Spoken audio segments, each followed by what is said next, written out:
Hello, everyone. Welcome back to another episode of the One and O podcast. I'm Joel Haas. I'm Avery Hill. I'm Lexie Linderman. As you can see, Lyle's not with us today. He sustained an undisclosed injury, um, and he was sidelined for today's episode, but I'm going to disclose what it is. He had his wisdom teeth removed, so he lost all of his wisdom, unfortunately. So he can't be joining us today, but hopefully he'll make it for next week's episode. You Um, have mines.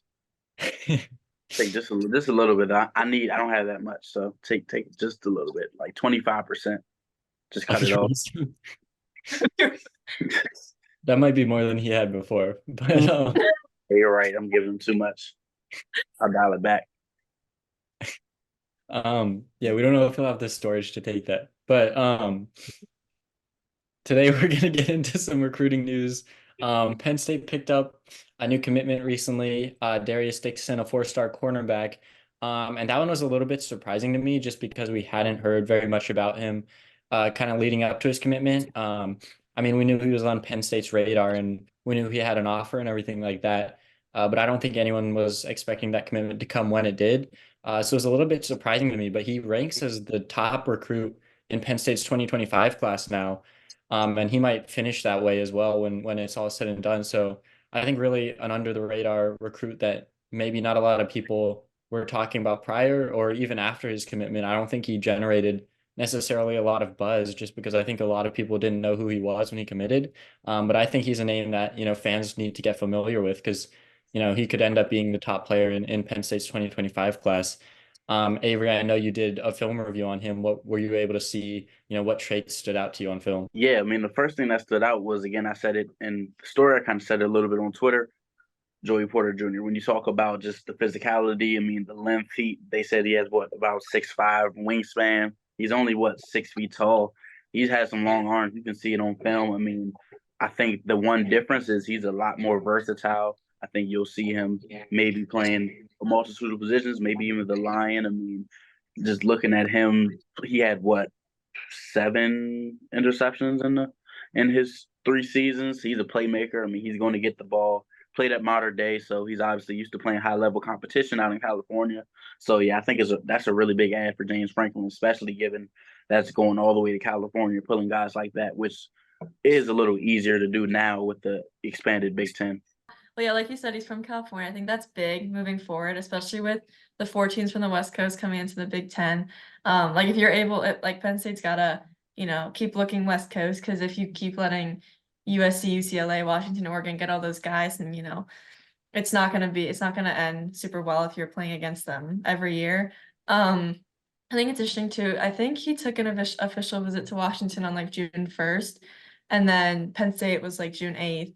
And then he was supposed to go to Tennessee on June 14th, I think, but didn't even committed before he even got the chance to. So I think that says a lot too about what he saw when he came to Penn State. I think that's huge going forward, in case he would like decommit or anything. But so yeah, I think it's a good guy to grab from the West Coast. Yeah, I saw that it was only the second California native to commit since James Franklin took over as head coach here. We know Penn State likes to kind of keep it local with the in-state guys and some DMV guys, occasionally, Florida, but yeah, not really California. And you kind of have to wonder if they're starting to put more of an emphasis on California just because of those schools that are joining the conference now. And anytime you can go into the backyard of USC and UCLA and grab a highly rated recruit out of that area. It's always a plus for the staff. So a big win there. But there were also some losses on the recruiting trail, notably some offensive linemen. So Michael Carroll, for one, ends up at Alabama, and he was recruited, nationally by all the big name schools. Georgia, Michigan, Texas, USC. Everybody was kind of in on this guy as well as Penn State, but he's a Pennsylvania native, so a lot of people kind of had Penn State penciled in as the favorite to land him. He ends up with the Tide, and again, you're not going to fault a guy for going to a program that's won however many national championships in the last 10, 20 years. But at the end of the day, it's a guy that Penn State was in until the very end, kind of went down to the wire there, and it's kind of another big in-state miss for Penn State. And we've talked about it a little bit before on previous episodes, how Penn State's kind of been missing on some of those in-state guys recently. Um, I don't know. Were you guys surprised by that decision at all? Did you see it coming? I would say I wasn't necessarily surprised. I mean, again, thinking about it is Alabama. And you talk about what they produce. They produce what linemen, defensive. I mean, they produce everything, but linemen definitely stand out. And I think that just makes sense for him to just go to a program like that. So I wouldn't say that would surprise me, but I will say that if it becomes a recurring trend, not just to going to Alabama, but like losing in-state linemen to whoever, whether it's out of conference or in conference competition, I think that'll be something for James Franklin to look out for because you don't want to lose everything that is easy to get essentially. Yeah, like you said earlier, we were talking about Dixon Joel. Like Franklin's a very like in Pennsylvania local guy. So it's like if he keeps losing out on like the top Pennsylvania recruits, I mean obviously there's gonna be some questions raised. But I mean with a guy of that caliber, I mean it's not that surprising he chooses Alabama over Penn State. So it's just something to like watch for, not to like jump to conclusions yet, but to like keep an eye on just to make sure that Franklin is still, keeping all the Pennsylvania guys, like taking them to Penn State. So And then another offensive lineman that committed recently, Zaire Addison, heads to Oregon. He's a Florida native, but Penn State was in on him. He actually had an official visit scheduled to Penn State for this Friday. I assume that's not happening anymore now that he's committed to Oregon. Um, but yeah, I mean, he's going, really coast to coast there from Florida out to Oregon. Obviously another top school. They were, in the mix for the playoffs this season. They look poised for another big run, this season and into the future. That's definitely a program, on the rise that's going to be competing, I think, for titles and another school that's joining the Big Ten here starting this season. So yeah, another offensive line miss for Penn State, which is kind of unusual because I feel like Penn State, especially with Phil Trautwein these past few years, has done such a good job bringing in these high-level offensive linemen. They brought in a couple five stars in recent classes, and then this 2025 class, just a couple misses here back to back. Both guys that Penn State was in on. I mean, at the end of the day, Penn State made it to the top, whatever, top three, top five, whatever it was. So Penn State was, one of the finalists for these guys, which, that says something right there that they were even, that high up on the board for these recruits. But at the end of the day, they weren't able to get it done. You have to think that NIL came into play on this one. I mean, you never want to speculate when it comes to that, but we do know that Oregon has done a really good job with NIL. They're probably going to be either one or two in the Big Ten with Ohio State when it comes to that. And that Phil Knight money is just coming in. They've got a whole lot of spending money over there. I think they've done a good enough job. I mean, Cooper Cousins got a lot of talk this camp. I mean, it's obvious that they're able to get guys and develop guys. And I mean, there's been this past year, especially, there's been a lot of success stories out of the Penn State line. I mean, obviously with Oakland and everything. So I think they've done a good enough job. I think they should be careful, especially with like losing a commit to Oregon before he even took an official visit. And I do think, like you said, Joe, I think NIL does play a big factor in that, just because Oregon obviously has Nike like right in their backyards. Like that's obviously gonna play a huge role in all the money they have there. Yeah, so I don't think Penn State needs to worry just yet. But another thing that they just need to keep an eye on to make sure they're not like gonna fall. Yeah, I mean, I would say like especially in these two cases that we just discussed, I mean, they're losing to places that are used to recruiting, not just because of NIL, but for decades and decades. Again, Alabama, Oregon, like those are top schools. And I think it goes back to the further conversation that I talked about, just about, the changes in recruiting now with not just the power conferences, but the NIL, transfer portal, everything. I think that's changed things. I think for Troutwayne, I think it would have been easier for him 3 years ago, given that again he played at Florida. Of course, he played with, of course, what was it, Aaron Hernandez, the Pouncey brothers, guys like that. So he's used to that culture. He knows how to talk to guys like that. But there's one thing he can't talk compared to other schools, and that's money. Again, he doesn't run recruiting too, so that's also a factor. But I think that's going to make it a little harder. But I think that means Penn State just has to adjust, which they've had to do through the years, through different, obviously the scandal and everything else. They've had to adjust how they recruit their pitch to kind of get guys to play for Penn State. So I think they'll adjust. I don't think they're in trouble. And I also think that they do have the coaching staff to coach up whoever they get, whether it's a 5-star or a diamond in the rough, a 2-star, 3-star, walk on even. Yeah, I mean the development's definitely an important thing to consider there. As long as Penn State's getting guys that they feel like they're comfortable with, that they feel like they fit the mold and can, acclimate to the culture well, that they could still end up being just as good as, former 4 and 5 stars. But the third guy that I kind of want to pivot to now is Jalen Matthews, who actually committed to Penn State in January of 2023, then decommitted last September, and then recently announced his commitment to Rutgers. So, at one point was committed to Penn State, had a lot of interest from other schools, decides to decommit, ends up at a Big Ten rival in Rutgers. We knew Penn State wasn't going to land him after that decommitment. I think he dropped a final list a few months ago and Penn State wasn't on it. So we already knew, Penn State wasn't really in the mix the second time around. And also I do want to clarify, he posted on Instagram after his commitment and said, it was never about the money, hashtag not for sale. So just to clarify, I think, we can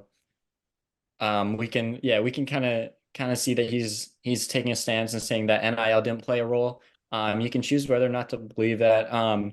He's saying that it was not about the NIL. I feel like I tend to believe him there just because I'm not sure what Rutgers really has in terms of NIL. So um, but yeah, I mean, I feel like it sounds like he had a great relationship with Coach Shiano and some of the other coaches on the staff there. But it was certainly an interesting one to me just because of, the offers that he had on the table. Even besides Penn State, there were some big time schools that were interested in him. But he heads to Rutgers now, which is part of a string of big time commitments for Rutgers. And I think Rutgers is having one of their best classes in recent memory. They're actually ranked slightly above Penn State currently. Now, that comes with the caveat of they have a much bigger class right now. So just the sheer number of commitments is going to kind of bump up their ranking. But they do sit, I believe, one spot above Penn State right now in the 247 Sports Composite rankings. So do you guys think Rutgers is kind of becoming more of a formidable threat now to Penn State when it comes to recruiting, or is it just kind of a 1 year thing? Yeah, I think I would say they are actually a threat to Penn State. I mean, obviously, Greg Schiano himself comes with a great resume. Of course, he was at Ohio State. Obviously had other stints around the league and in the NFL or around college and in the NFL. And I think NIL is a factor. I think Rutgers NIL is something that really helped them build their program quickly because Rutgers hasn't been relevant since maybe the 90s when they were in the Big East. Like Rutgers, people laugh when their team plays Rutgers, but now I don't think they're a joke. I think last year they kind of showed what they can do and showed the potential that they have. So if you add that to the NIL, I think players are starting to buy in. Again, you talk about Matthews. They just picked up the 4-star safety, Tariq Hare. I mean, they're getting guys that are just and again, Hare, he was also on Penn State's list. I mean, I think early on, a lot of people thought that Penn State would be in his maybe, if not the team, maybe top 2, top 3, but they were really early in his recruiting process, so just not really sure what went on there. But I think Rutgers is definitely a threat to Penn State in recruiting, and I think that 2025 class will be a year to build off of if they can turn it out into something on the field. Rutgers is definitely on the come up there with recruiting and everything. But I wouldn't say they're a threat to Penn State just yet. I mean, it's just so far one class. And if this keeps up, obviously, then, there's that to look at. But I think for now, Penn State has just been more dominant in recent years. And Rutgers put together a good season last year, but I don't know if it's enough to keep pulling recruits away from the bigger Big Ten schools that have seen more success in recent memory. And obviously, NIL does play a huge factor, so there could be stuff going on there. So if they really have a lot with NIL and everything, I mean, I could see that like in the future, surpassing some of the bigger Big Ten schools. But I mean, the other big Big Ten schools also have NIL. So, I don't think they're a threat just yet. I think maybe it just depends how their class next year goes and the year after that, because some of these prospects cannot even, I mean, they might not even pan out and everything like that. So, I mean, it'll be interesting to see. But yeah, so I wouldn't say just yet, really. I think if they do end up panning out, I think it'll be not because of, what is Penn State doing wrong? What is Ohio State, even though they won't pass Ohio State? Top schools, it's not what they're doing wrong. I just think Rutgers is headed in the right direction. And I think a pivotal season will be this season. I mean, their schedule's easy if we're talking about what they play. USC, Maryland, Michigan State, Nebraska, Washington, Howard. Like their schedule is the definition of a cupcake schedule. So they have the chance to even put themselves in the Big Ten championship game. That's not out of the reach, obviously. Given they just have to maybe lose. They could lose one of those Big Ten games and easily be in the Big Ten championship. They probably won't win it, but I think that'll be something that recruits will look at, added on top of the NIL and everything will help Rutgers build a program. But I don't think it's an immediate threat. I think that it's a threat maybe in 2 or 3 years if they continue this wave of their recruiting successes. And of course, if Shiano is coaching the way that he can. Yeah, for sure. I mean, I think Shiano's done a great job there. You guys kind of touched on it a little bit, but yeah, last season they had their first winning season in like 7 or 8 years. And I think the last time they really kind of had that level of success was the last time Shiano was their head coach. Like what I think 2011 was when Shiano left the program the first time. But it looks like he's kind of rebuilding them right now. And they're really an ascending program. So kind of something to keep an eye on there. Again, I don't think they're necessarily a threat to Penn State yet, like you guys said. I mean, I definitely agree with that. And Penn State doesn't play them next year, so we won't really, see a head-to-head matchup or anything like that anytime soon. But just as far as recruiting goes, I mean, they are one of the closer teams to Penn State in terms of regionality. So if they start to kind of heat up on the recruiting trail and get some local wins, maybe recruiting kind of the DMV area where Penn State, likes to make its bread and butter right there. That can pose as kind of a danger to Penn State. I know the last episode we talked a little bit about Brent Pry at Virginia Tech, kind of starting to tap into that area more, and potentially stealing some recruits away from Penn State. Now you look at Rutgers maybe being able to do the same kind of thing, because when you look over the last 10 or so years where Penn State's been bringing in top 20, top 15, sometimes top 10 classes, for the most part, there aren't really any schools in the region that are, have been very competitive as far as recruiting. Not a lot of top recruiting classes from the schools, in the area, it not really doing much. Maryland with the, occasional skill position player, but the overall class isn't going to be, in the top 20 or anything like that. So just not too much of a threat in the local area, but maybe now we're seeing some of the schools, including Rutgers, start to pick it up with recruiting, which might hurt Penn State. And Penn State right now, I think, has fallen to, I believe, number 12 in the team rankings, and they might even drop a few more spots before it's all said and done. So Penn State with maybe a lower class than they would have expected. So a few key misses there on the offensive line for Penn State. They currently only hold 2 commitments from offensive linemen. Owen Elysian, I think I'm saying that right, I'm not sure, and then Michael Troutman, both 3 stars, so not, necessarily the highest rated recruits, but again, Penn State's had success with some of the lower rated guys. I mean, Olu Fashanu was a 3 star as well. So that doesn't really mean too much, especially for linemen. I feel like the recruitings are less accurate compared to skill position players and things like that. But now, if you're Penn State, you're kind of looking at that offensive line board. You're sort of running out of names. One of the guys left that kind of stands out to me is Malachi Goodman. You guys think Penn State has a chance of landing him? Yeah, I would say Penn State has a chance, but I think their fight is with the big dog. I mean, I think his top schools are probably Alabama, Auburn, Georgia, USC, and Penn State, roughly top 5. That's hard to compete against, especially because they don't really like the regional thing isn't really an advantage given that none of the other schools are even close. Meaning, obviously, that's not really what he's looking for. But I do think there's a chance there. I mean, he's 6'5", 315. I think he would be a really good ad for Penn State. I saw him play right tackle, but I think they list him as a interior offensive line. So we'll see what he gets, what he'll be wherever he lands in college. But I do think there's a chance there, and I think that they have that, with Trout Wayne. I think he's able to pull him in. That would be a big ad, but it is an uphill battle. They'll have to do a lot, but there again is a chance. I think that you can cross off Auburn. I mean, they already have 4 commits. That it's going to be hard for him to even be like, okay, I want to go here. The rest have 1 commit, but again, there is a chance. He's visited every school. I think he visits Alabama. I think maybe this week.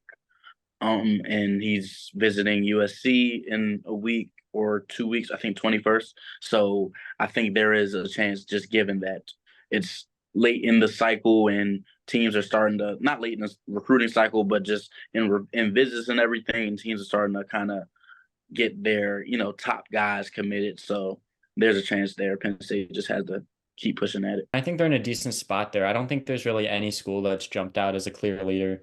And like you mentioned, he's kind of been looking all over the place, not necessarily sticking to the region as a New Jersey kid. Um, but yeah, I mean, Penn State's still in the mix there. He took an official visit, so I think, there's definitely some reason to believe that, he could end up in the blue and white, but obviously it's still too early to call it right now. There's really no way to know yet, but if you're Penn State, you really want to get on that because, again, like I said, two offensive line commits in the 2025 class. You obviously want to add, I mean, even three is on the lower end, hopefully you can bring in 4 to 5 offensive linemen in the class. But yeah, so that's one that Penn State's going to be fighting for. That's it for today's episode. We'll have some more coverage coming out for you guys at Penn State's Lift for Life event. So be sure to stay tuned for that. You can find everything on our website at psucollegian.com and you can follow us on socials. We'll see you next time.